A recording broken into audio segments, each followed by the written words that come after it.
This is the Fantasy Football Unlimited podcast with your host, Kevin Murray. Welcome to the Fantasy Football Unlimited podcast. On this episode, the fearless leader of fantasy and frames, Jorge Edwards, joins me. Welcome in, my friend. Sir, it has been far too long since I've actually seen you, whether it's through a Zoom or a StreamYard or what have you. I'm doing great. Thank you very much for having me on. Really appreciate it. How are you? I'm doing well. Hey, I can't complain. I know you're deep in the rehab phase. You got an injury. You were put on IR. It even caused you to miss the expo, right? So how's everything going with that thus far?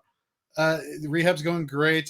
Just reaching milestones, exceeding milestones. A lot of people suffer these injuries, and I think it's one of those things where you learn very quickly. It's not just the effort that you put in when you go see a therapist; it's the effort you put in outside of that. So, fortunately, been blessed, have a great support system around me, and just looking forward to getting back on the field at the expo. Next year. I love it. Yeah, no, that was really disappointing to find out. Oh no, just last minute. I'm like, where's Jorge? Yeah, that was rough. Yeah, I'm sure that was difficult missing. I'm sure. It was, and I do want to give a shout out to Carrie Markham. It was the first night at Jersey's when it started raining outside at Centennial Park, and everybody got huddled inside that little mini bar there. And she FaceTimed me using somebody else's phone, which was hilarious. Oh, funny. And she actually was carrying me, so to speak, around the entire bar, just saying, "This is Jorge. Say hi to Jorge. Say hi to." And I'm just like, some people I didn't even know who they were, and I'm like, "Hey, how's it going?" But it almost felt like I was there in spirit. So it felt good. But yeah, I definitely missed not being there and seeing you and seeing everybody else. And like I said, 2024 can't come soon enough. I love it. Now, it doesn't surprise me at all that she would do that, given her her outgoing personality. She's one of the true gems of the expo experience for sure. Absolutely.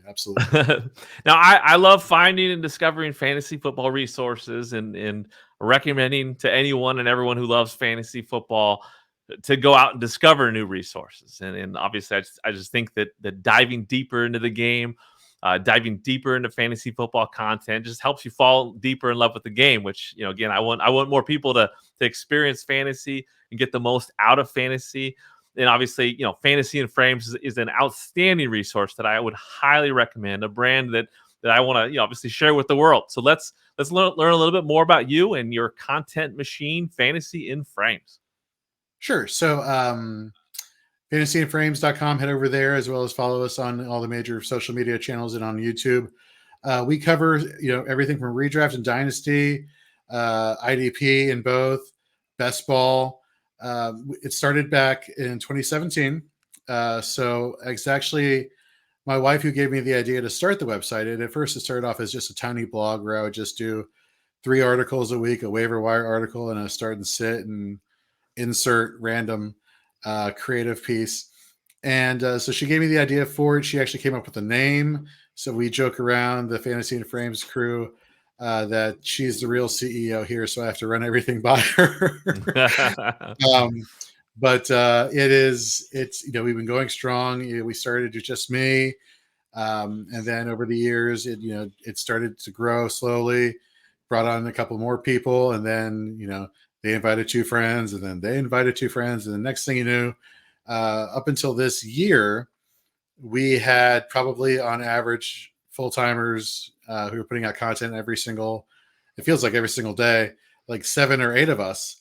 And then you jump to January of this year, we wanted to put out more video content. We wanted to just put out more content in general.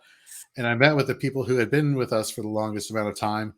And I said, here are my objectives for this year. Do we have enough people? And unanimously, the answer was no. Like everybody at the very same time just said, no, we need more people. So we went from 8 people to now we have over 20. And people who are, doing podcasts and making video content and article content. And it's definitely grown a lot this past few months here in 2023. But I couldn't be more proud and more happy and more thankful for the people that we have here at Fantasy and Frames, bringing out tons of content that you and other consumers out there enjoy, and that's what it's about. It's about making sure that you enjoy the content, you find it resourceful, entertaining as well. Um, and we want you to walk away when you're reading a piece of Fantasy and Frames content, or you're watching it, or you're listening to it, that we're your buds, we're your friends, we're hanging out, we're having a good time, but we're giving you the information you need to have success in your fantasy football leagues.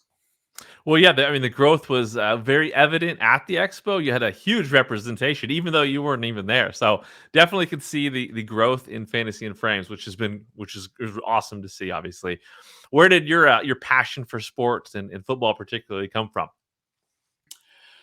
So my passion for sports, it actually started with basketball. It started in the Olympics back in 1992, I believe that was Barcelona, and it started with, I don't know if you recall, uh, the archer who lit the Olympic cauldron, with the flaming arrow. Yeah, I saw that and I'm like, whoa, that's mesmerizing. And then my dad at the time was like, well, wait till you actually watch some of the games here. So of course you're watching the Dream Team and you're watching all this basketball related stuff. Fast forward to 1995, 96. I believe that was the year of the Packers Patriots with Brett Favre Super Bowl in New Orleans.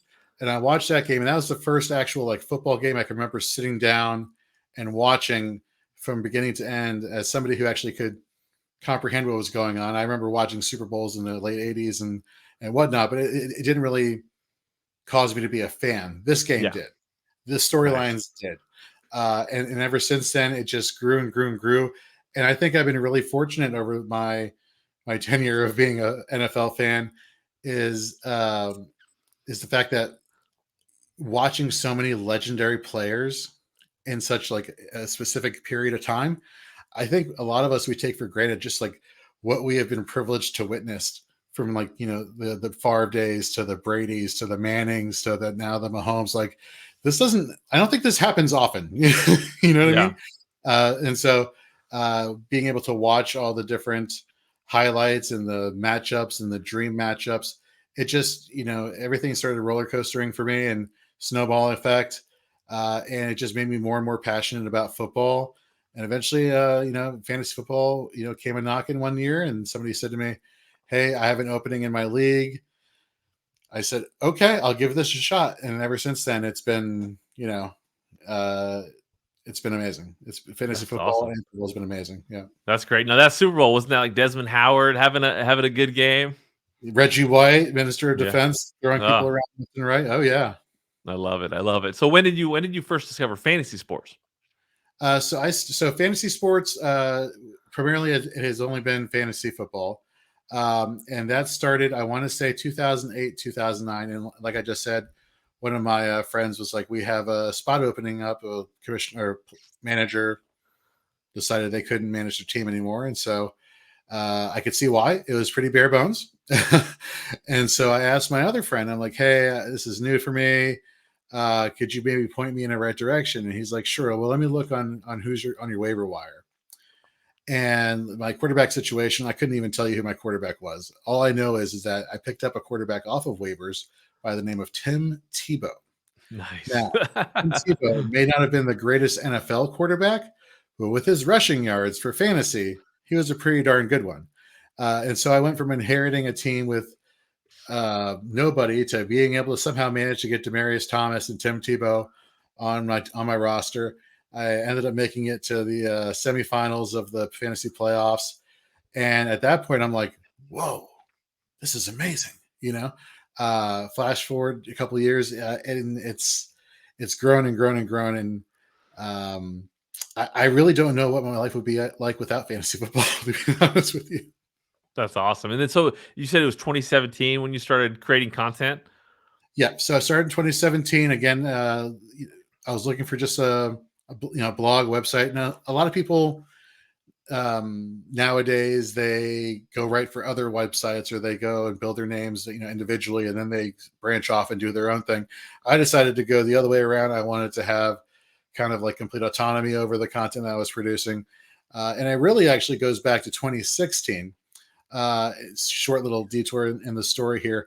So got married October 2016, and during the honeymoon, we were just listening to nonstop fantasy football podcasts. I was listening. Naturally. naturally, right? My wife not so much. She couldn't wait for us to get back from our little detour of a honeymoon.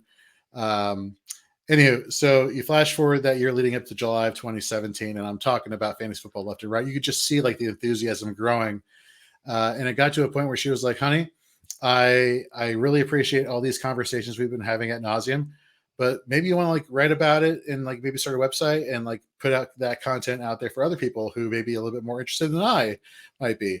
I took the hint. I was like, "Okay, I see what you're throwing out there, but you know what? I like this idea because I like talking about it. I can write about it. I don't mind looking into numbers and researching stuff, and I like watching football. So put it all together, and I started a little blog on the site called Blogger, which people who are interested in getting into the fantasy space and wanting to start a little website, websites like Blogger are free, and you can literally just create your own website and just start blogging away, creating articles, posting those articles out there, and it's a great way to get your start in the community in being an active contributor in the community. That's awesome. So yeah, your site now in this era of it, you got Dynasty, you got Redraft, you got IDP, lots of IDP stuff coming from Fantasy and Frames and best ball content. You also have shows. I'm going to list off some of these shows. Just tell me what they're all about. So obviously, let's start with the Fourth and Frame show. Sure. So that for the longest time was like our main flagship show. We just had one show at the time, and it was mostly redraft based, in season based content.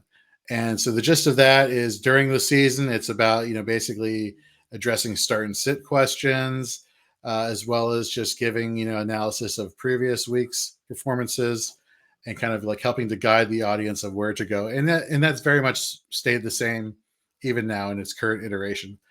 Uh, then, you mentioned IDP. I know IDP is a very niche thing. It's not widely adopted. I just find it very fun. And so then Nate Markham and I, who's here at Fantasy and Frames, we decided let's just do an IDP show, just IDP only. Let's just talk shop about IDP, and that's gotten really great reviews. I do want to shout out Nate Markham also because he has been doing the Fantasy Pros Expert Consensus Ranking Competition for IDP for the past few years. Top 5 ranker among all the Fantasy Pros IDP rankers back-to-back years. So very proud of the work he's been doing. And then we got into Dynasty a couple seasons ago, and at that point, I wasn't sure how much farther I wanted to expand things. I didn't want to like spread ourselves too thin. I wanted to, we're going to do something, let's do it right. And so we did redraft for the longest time, and then it's like, okay, let's start incorporating more IDP. Did that, and then it came to the decision. All right, look, Dynasty is a huge part of fantasy football. It's 24/7, 365. Let's just do that. And so we started incorporating that, and that brings us to another show we have, which is called Dynasty 365.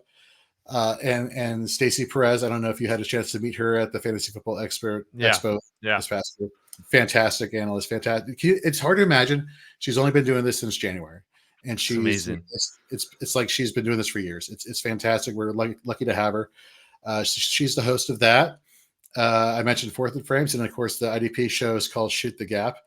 And then we do a Sunday pregame show, and we do that from 9 a.m. on Sundays East Coast time to 12 p.m., covering every single game, all the fantasy relevant players, as well as answering all the start and sit questions. And if that wasn't enough,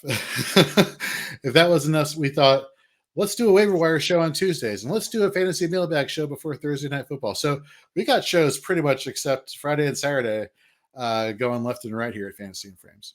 That's outstanding. Yeah, again, the growth has been huge. Again, at the expo, you could tell by just how many people were representing your brand. It's awesome to see.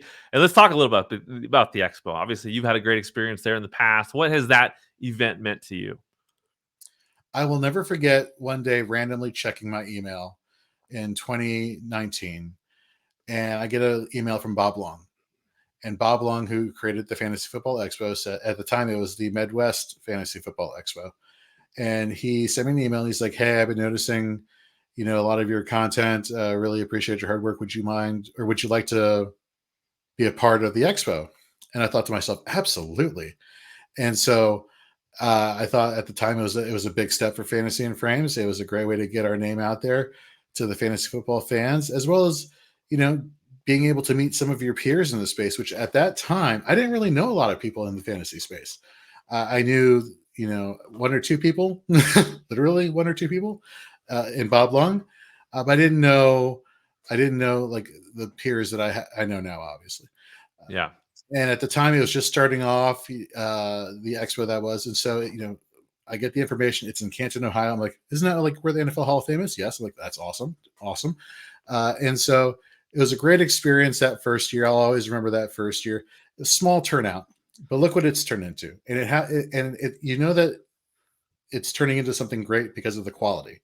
And so the quality of the people running it, Bob, his family, to the people who are showing up year after year, to the fans that show up. So I've always been very honored and privileged to be a part of it. Always had a booth there, always representing Fantasy and Frames.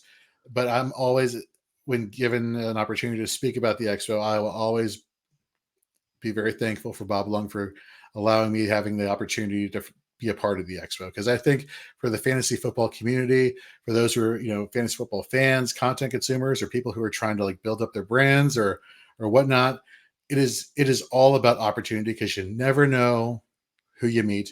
If your dream is to make it big in the industry one day, some people get carried away on Twitter. Oh, well, I don't have or X now, as it's called. I don't have a lot of followers, or I don't have a lot of people listening to my podcast, or I don't have this or that. Listen, folks, it takes one person that could change your experience in the fantasy space. One person that's listening, one person that's reading your content. You never know when that one person will come around that can have a profound impact on what you're doing in the fantasy space. And I think the Fantasy Football Expo is the perfect example of a place where that could happen, which is why I'm so proud to be a part of it each and every single year. It's definitely a special event. Highly recommended. All right, let's dive into some rapid fire questions. Learn a little bit more about you and your passion, where that comes from. What do you love most about fantasy football?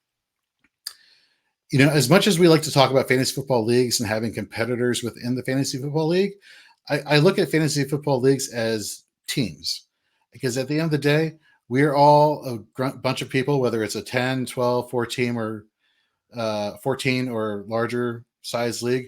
We are all team members in the sense that we are all passionate about fantasy football. I know people who are in leagues with me for years who honestly, they don't really watch the game. They don't really watch games per se. Like, they'll watch a game, right? But they won't like watch games. Like, they won't watch every Sunday, every week, but they are glued to their fantasy football matchups. They're like, I'm down by this many points and I need this player to do this.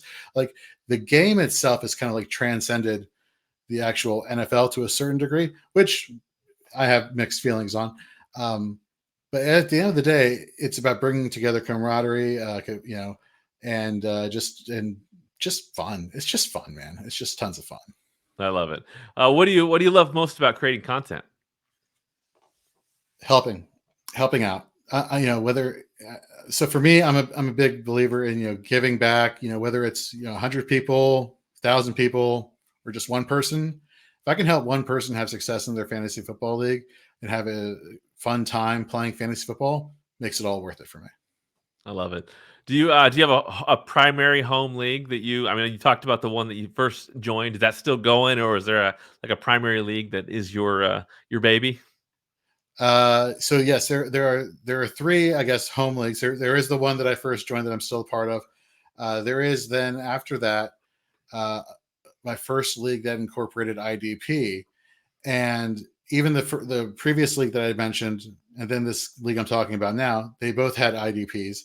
And it wasn't until 2019 that I finally figured out what it was like to play in a fantasy football league without IDP. I'm like, oh, funny. And special teams. What is this? What is this? What makes sense of this? So I've always had that, passion for IDP as well as offensive players. My home league now started back at my personal home league that I set up.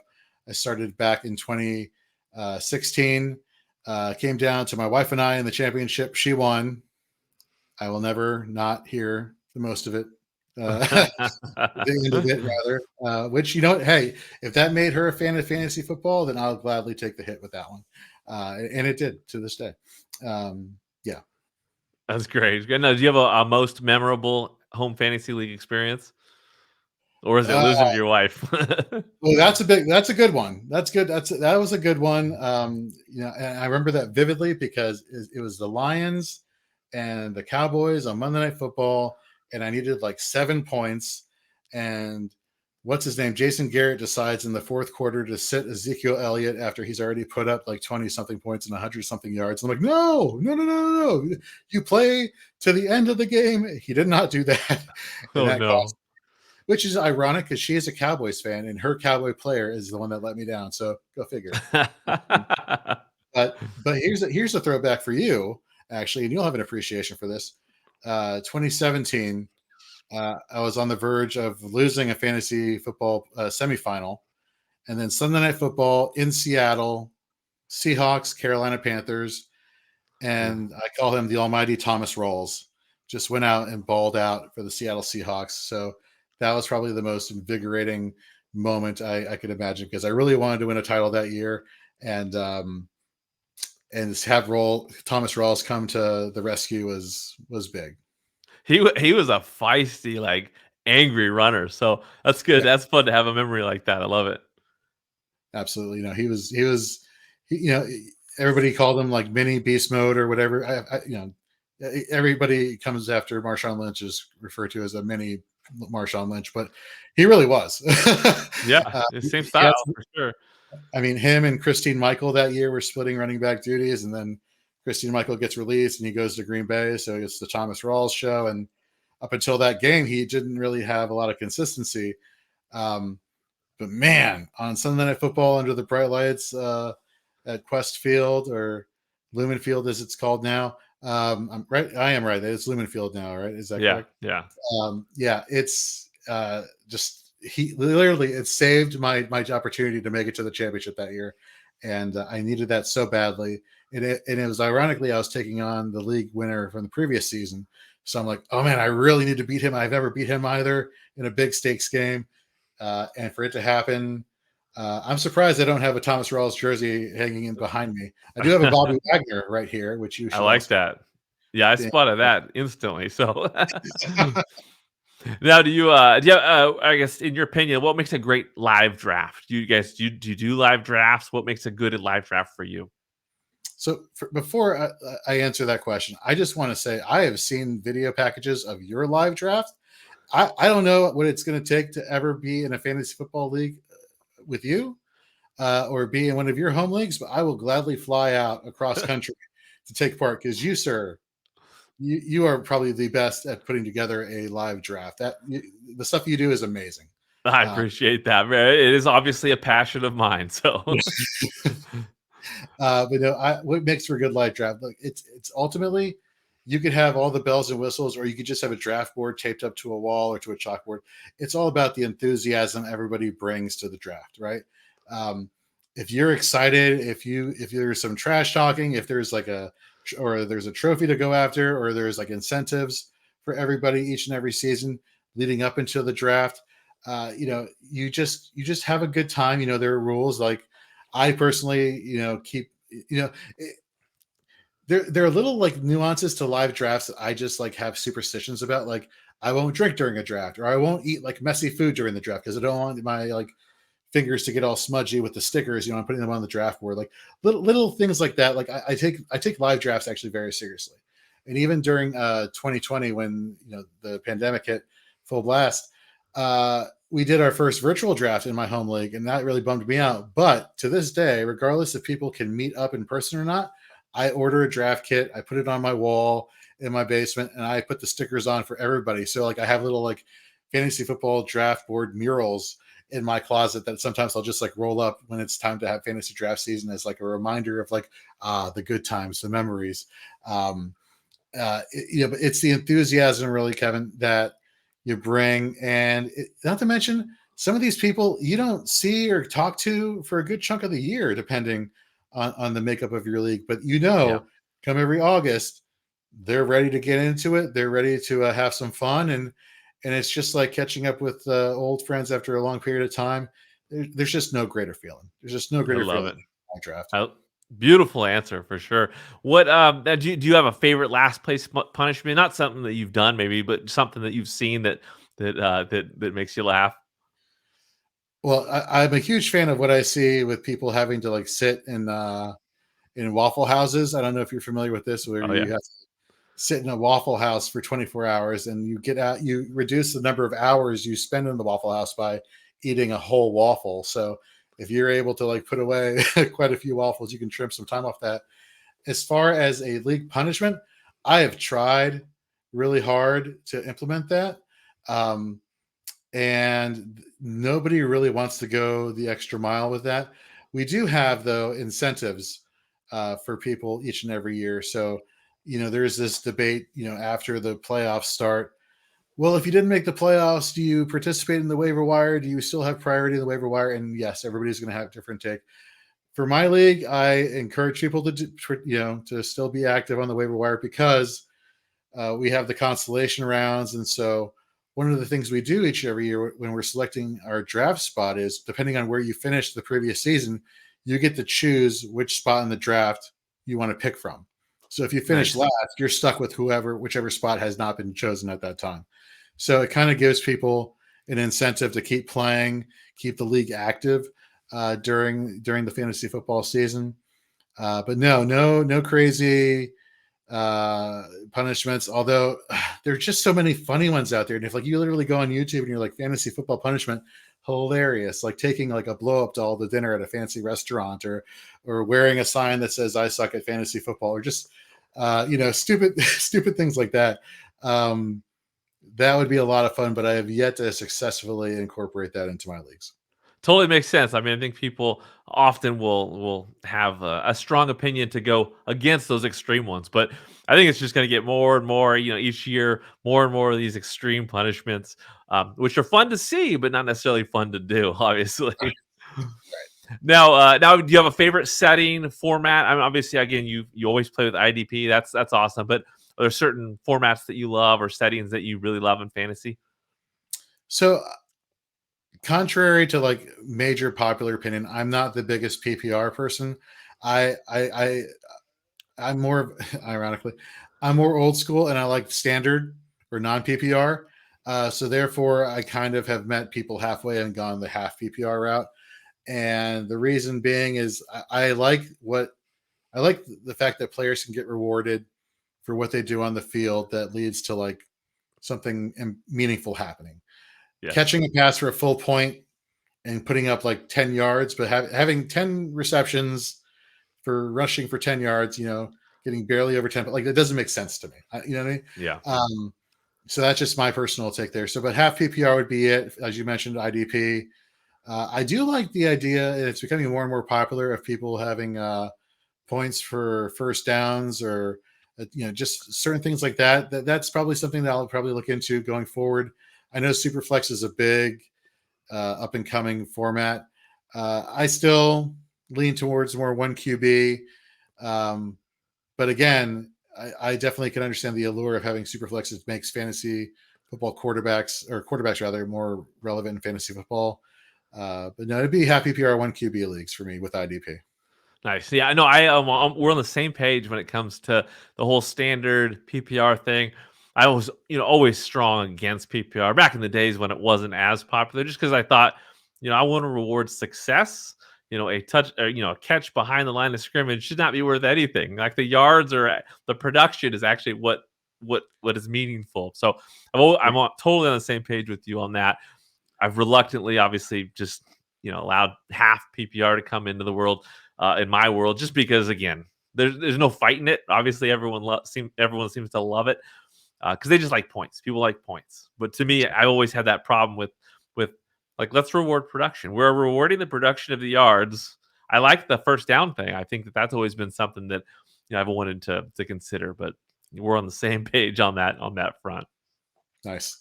What's been the most difficult challenge for you thus far, in this space creating content?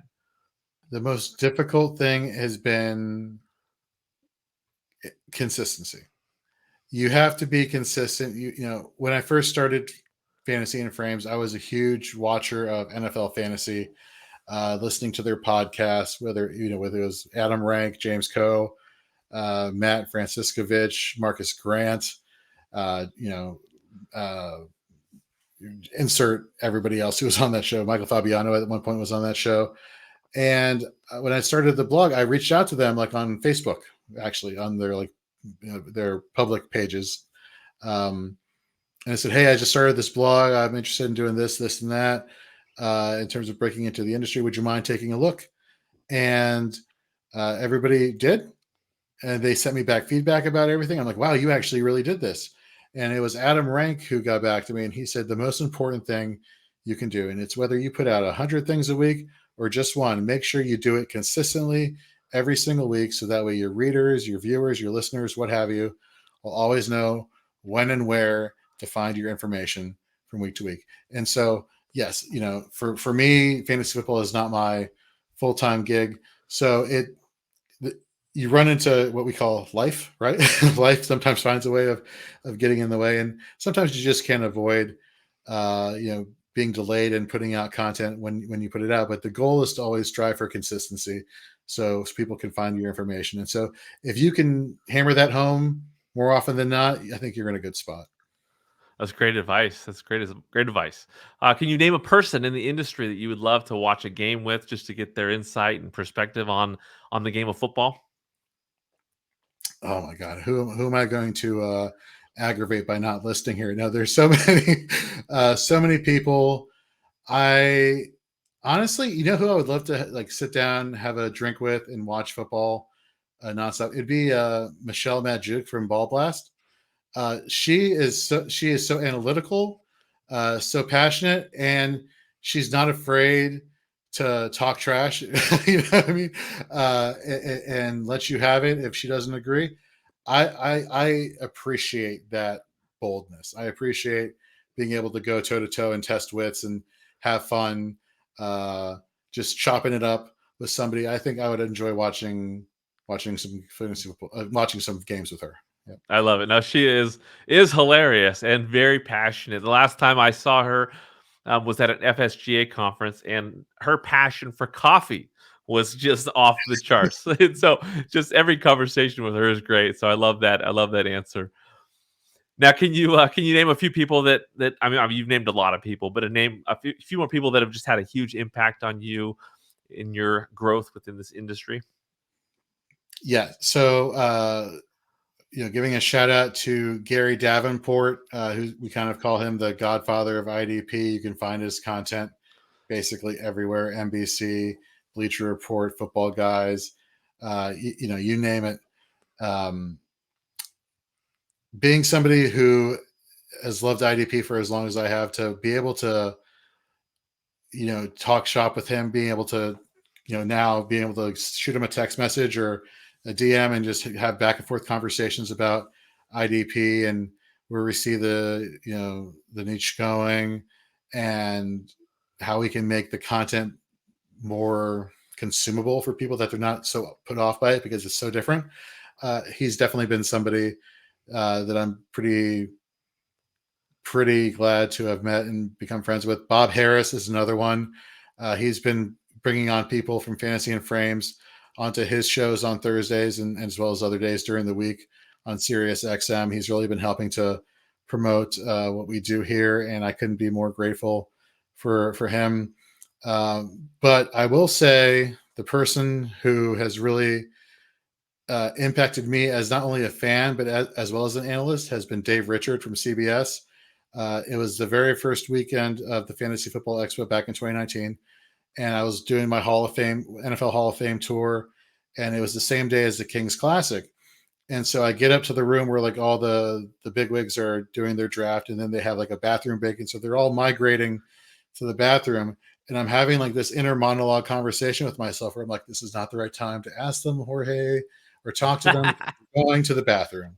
And then they're all, so then like, I'm like trying to not be some kind of like weird creeper or stalker. Cause I'm like, what are you waiting for, Jorge? People to come out of the bathroom. I'm like, no, that sounded weird. You know what I mean? So I didn't want to, but I was like, but even though I was technically doing that. So then I see them walk out, and I'm seeing all these people walk out. And I'm like, no, not yet. Don't do it yet. And I was like, here's my opportunity. Nope. Don't say anything to that person either. Just all these people. And then Dave Richard was the last person to walk in the room. And I'm like, that's it. I have to talk to Dave. And so I introduced myself and We had this little mini conversation, so welcoming, so humbled. When I kept on saying, I've been listening to you and your content for years, reading your content for years, you're a huge inspiration. He was like taken back. He's like, I don't even know what to say. Thank you so much. He was just, like I said, very humble. And he said, do you want to meet everybody who's in this room? And I didn't even I couldn't even like say anything. I was so taken back by it. I just was like nodding my head, like, uh-huh. And so he's like, I'm assuming you know who Bob Harris is, Pat Doherty, Brad Evans, just Bob Harris. You're just rattling off, basically everybody that you've probably ever looked up to in the industry. And Andy Behrens in particular, each and every single one of them stood up, walked over, shook my hand, and said, hey, I'm Brad. Hey, I'm Andy. Hey, I'm so-and-so. Great to meet you. And that is what told me right then and there that all these people that you looked up to, you probably looked up to for the wrong reasons. And it's not because of their fantasy football content. It's that they're just really cool people. They're just like everybody else who has a passion for fantasy football. They cover it maybe in a different way, but we all, every single one of them I've met has been super humble, super nice, super giving. So to all of them, like you said earlier before you asked this question, I've mentioned a few people, but it's hard not to narrow it down to just, everybody, or just to a few people, you know what I mean? Yeah, for sure. No, I love that. Now, obviously, we're in the season. Things are happening. 2023 has been pretty wild thus far. Week 7's just closing up. Week 8 is ahead of us. What are your impressions thus far coming off the Week 7 week? Yeah. So, and I think it goes back to last year all the way through right now. If you haven't realized, folks, that you win your leagues not on draft day but through the waiver wire, I don't know what to tell you, because being responsible with whether it's waiver priority, being responsible with rationing out your fab for the season, and realizing that, yes, you could have had a great draft. Yes, the draft party was awesome. Yes, you nailed your draft. And then all it takes is, a Calvin Ridley, one catch performance or a one fantasy point performance on Thursday Night Football to make you realize, hey, the wide receiver 2, how I drafted this is a wide receiver 2. Ain't really a wide receiver 2 so far this season. And maybe I should find, Nico Collins on my waiver wire if he's available, or insert other name, Josh Downs, who maybe is available on waiver wire. My impression is that, look, you have to be savvy. You have to, work that waiver wire, facilitate trades, which is what it goes back to having a good dynamic in your fantasy football league. If you send out trade offers to people and you get zero response, and you're noticing this being a trend in your league, find another league. Find a more engaging league that's just as passionate as you are. It's supposed to be fun in that regard. So make moves, look at the waiver wire, realize that people that you drafted, the value of them will never get higher than it was on draft day, because come week 8 now, we have to realize just because you drafted this player in the first, second, or third round doesn't make them a must start anymore. Aaron Jones was second round, third round. He hasn't been playing so hot. I don't know if I would start him necessarily even in a flex, depending on how many spots my roster is constructed. There are a lot of players out there that you just don't know. Conversely, Jonathan Taylor, because of the whole injury and holdout situation, he was not somebody that you probably weren't drafting until the later rounds in your draft. That now, after this past week, I'm like, yep, right back up to a must start status. So don't restrict yourself to your draft investment, because that means nothing at this point. Now it's about production. Where are you finding the production, and utilize that to your advantage? Great advice. Now, can you name a couple quarterbacks that you expect to have a strong remainder of the season? Despite, the shellacking they took by the Baltimore Ravens, I'm still pretty high on Jared Goff. I think once, the offensive, that's the thing. I know it's not like a common thing to talk about, but offensive line play, it was a bad matchup last Sunday versus the Baltimore Ravens. But I still believe in the offensive line, protecting Jared Goff, giving him enough time. It's one of the best offensive lines, young offensive lines in football. And as long as Jared Goff is given enough time, he has plenty of weapons. So he's definitely one. Kirk Cousins, Look, I don't know what the man has to do to earn more respect in fantasy football circles. Like, he just lost, Justin Jefferson. Yet look at, as we're recording tonight, they're taking on the Vikings. That is taking on the 49ers. He's playing really well. He has a great fantasy football playoff stretch at the end of the season, as well as Jared Goff. So those are definitely two quarterbacks that I'd be trying to get on my rosters heading into further into the season. How about a couple of running backs? So, I mentioned Aaron Jones for a second. Let's talk about A.J. Dillon. Back-to-back weeks, happy PR, double-digit fantasy points, week 6, week 7. You're starting to see it's that time of year, and it's like clockwork, Kevin. It's like clockwork with him. I don't know what Matt LaFleur – I don't know why all of a sudden it gets to like October, November, and it's like, you know what? I'm going to scheme more running plays and get A.J. Dillon going. It happens like clockwork. He does it every year. Now they're starting to do that ahead of time. So – I'm very excited about having him on my roster. Isaiah Pacheco is another one. This Chiefs offense is just on a roll. His performance has been, escalating since late last season into the Super Bowl, into now. Just in I know it's cliche. Oh man, when you get to the cold weather months, the running backs start taking over, and I have the numbers in front of me that tell me that is necessarily true, or it just happens to be the case. I think it happens to be the case. I like what this Chiefs offense is doing. I know Rashee Rice is coming on strong. I know Travis Kelce is Travis Kelce, but they still need to rely on the running game and keep that offensive balance. So those two running backs are definitely who I want rostered on my teams. Nice. How about a couple of wide receivers? So I want to go and find a way to talk somebody into trading me Keenan Allen, because I don't care if he's 31 years old. When healthy, this guy is just amazing. The connection he has with Justin Herbert, just give me that. Given the playoff schedule he has this year, 15, 16, 17 weeks, I want that production. I want that upside. And then tonight, again, as I said, we're recording as the 49ers are taking on the Vikings. Give me Jordan Addison. We don't know if Justin Jefferson's coming back this year. We don't know what the state of the Minnesota Vikings is going to be 2 weeks, 3 weeks, 4 weeks from now. So if Jefferson does come back, I still think with Jordan Addison is doing this year, the sky is the limit for him. So definitely those two. I love it. How about a couple tight ends? So, I don't know if you've heard of this tight end called Sam Laporta. He plays for the Detroit Lions. He's been kind of taking the league by storm, taking the fantasy football tight end position by storm. He's definitely somebody there. He's very much the focal point of that offense in terms of, receiving upside there, along with Amon-Ra St. Brown. So definitely him. Dalton Schultz. CJ Stroud is the truth, folks. He's going to be one of the top quarterbacks, I think, taken in next year's drafts. He has just been playing lights out, 300-yard games, I feel like, every single week, minus a couple weeks. He and Dalton Schultz have been developing a chemistry. 3 successive games previously with double-digit fantasy points, end zone targets. You look at who the Texans are taking on in 15, 16, and 17. They're taking on the Titans twice, which is fantastic because they just traded away one of their best defensive backs in Kevin Byard to the Philadelphia Eagles, which is going to make more opportunities for the tight end position to have success against them. Week 17, I believe, is at Tennessee.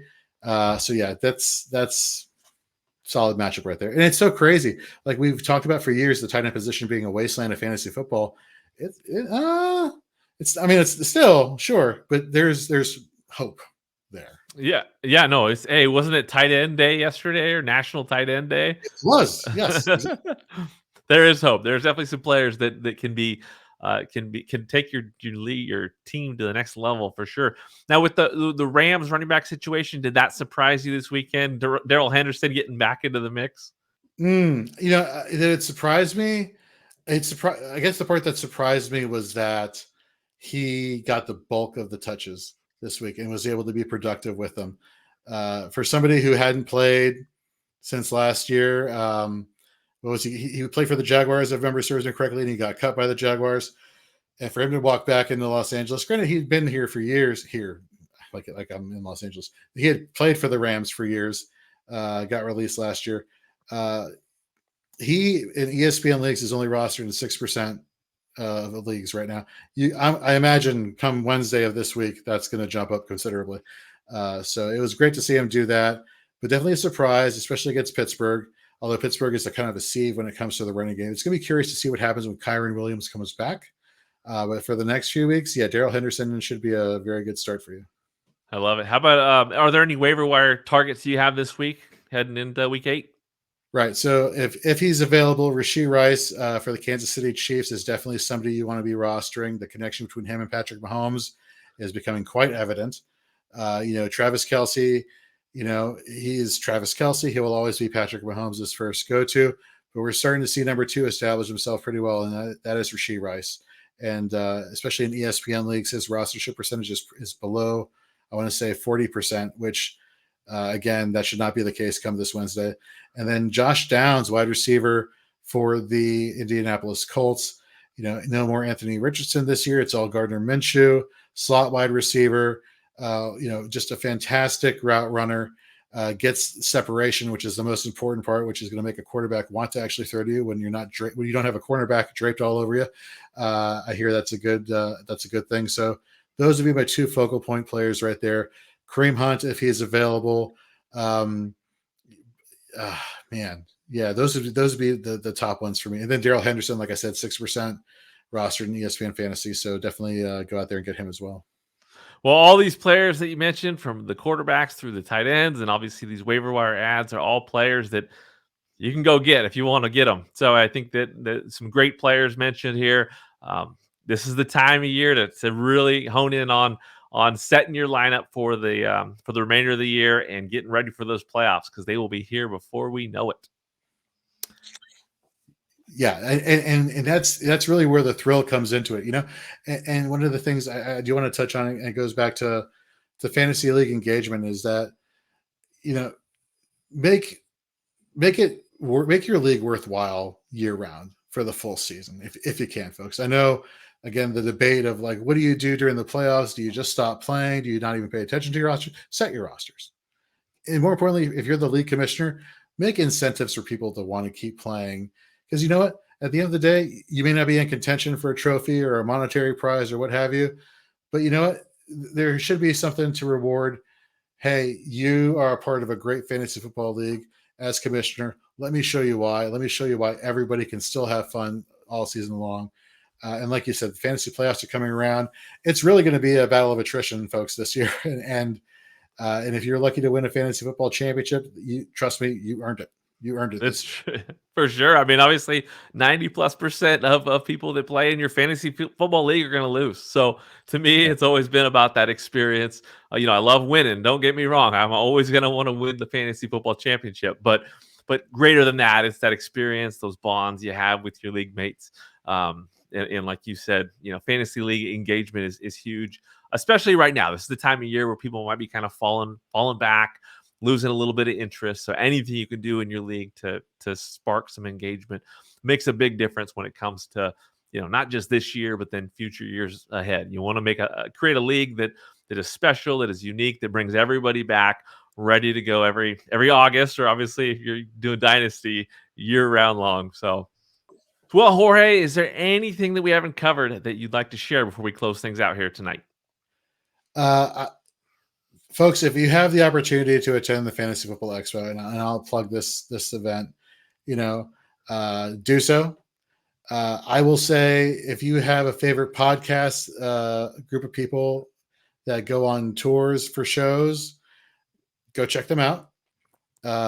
You and we met at a fantasy footballer show in New York, I want to say back in 2018. And I spotted you because you were wearing the red jacket. Yes, indeed. Oh my God, is that Kevin? Let me go talk to Kevin. And so then Sal Lito, who does the Scott Fishbowl Marathon, he was there also. Patathon. Yep. Yeah, Patathon, excuse me. And everybody, all of a sudden, I'm starting to see familiar faces in the crowd, and it's like, oh my God, the community is everywhere. Network within the community, make friends within the community. For anything else, it's just a lot of fun and a lot of great quality people out there. For sure, absolutely agree with that. The expo is such a great event, something we all look forward to every August. So highly recommend that you go. Tell listeners where they can find you, Jorge, and everything that Fantasy and Frames is doing. Sure. So you can find me on Twitter at Jorge B. Edwards. Give me a follow, give me a like. We'll make sure to answer all your fantasy football questions. However, I would prefer if you followed Fantasy and Frames, because that encompasses all the great content creators we have here at Fantasy and Frames, as well as all the writers and contributors and rankers over at fantasyandframes.com. We made a concerted effort to focus on our YouTube content, our short video content. So head over to our YouTube page, like and subscribe, as well as follow us on all major social media networks, Twitter, or X as it's called now, TikTok, Instagram, Facebook. Yes, Facebook is still there. It exists, and we're there to help you out on there as well. And like I said, just shoot us a message, however you want to go about doing it. You could also reach out to me personally at Jorge@fantasyandframes.com. And, whatever I can do to help get you that championship and ensure that you have a great fantasy football season from year to year, I'm here for it. That four-eyed championship, right? That's right. Get that four-eyed championship. Keep four eyes on the prize, as we say. I love it. Make sure to follow Jorge and Fantasy and Frames. Again, they have taken off so many great avenues of content that they're producing. Thank you so much for joining me, Jorge, on this episode. I cannot wait to see what's next for you, my friend. Thank you very much, and I'm looking forward to seeing you in Canton next year. Absolutely. Thank you for listening to the Fantasy Football Unlimited podcast. Until next time, be sure to follow and subscribe to all of FFU's social media accounts for daily content.